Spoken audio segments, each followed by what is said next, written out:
September 22nd, 1862, Abraham Lincoln would sign the preliminary emancipation that would not come into effect until January 1st of 1863. But the night before the emancipation would take effect, in each and every African American church in this country, they held a watch night service. And a watch night service is when they celebrated the fact that they were going to be free. And in each corner of the church, there would be a deacon. And the pastor at 10:55, the pastor would say, "Watchman, watchman, what of the night?" And the deacon would say, "It is 10:55 and all is well." And he would do all four corners of the compass. And at 12 o'clock, everybody would celebrate.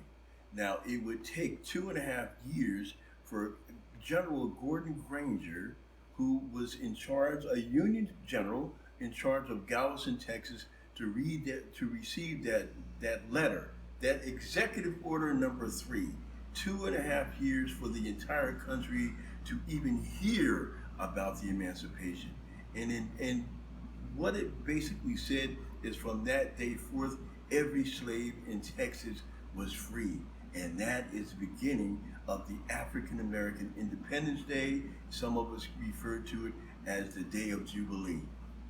Juneteenth is it's an African American holiday, a celebration of the true end of slavery.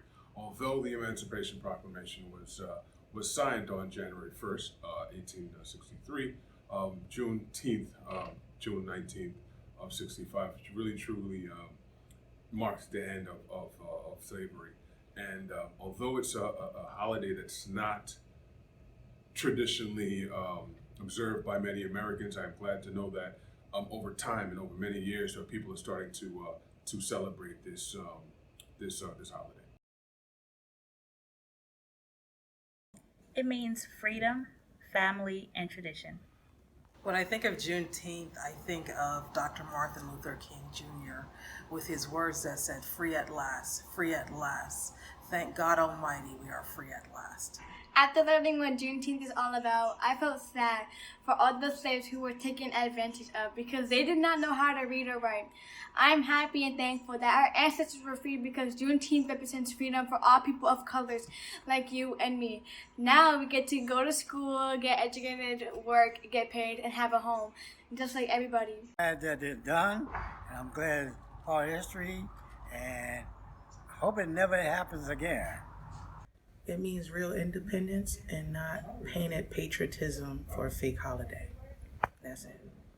Juneteenth is a very important day for the African American community.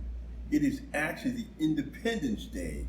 Just like we celebrate the 4th of July as Americans' Independence Day, Juneteenth is the African American Independence Day. And it will lead to many things that would change this country and how this country views African Americans. And the first thing that would happen is the 13th Amendment. Then you would have the 14th Amendment and the 15th Amendment. And why Juneteenth is so important is because it actually laid the foundation for these amendments in the Constitution to be recognized. 1870, you had Thomas Peter Monday from Perth Amboy, New Jersey. He's the first African American in this country to vote. And that is really actually because of Juneteenth, African Americans' Independence Day, and the 15th Amendment. Enjoy Juneteenth.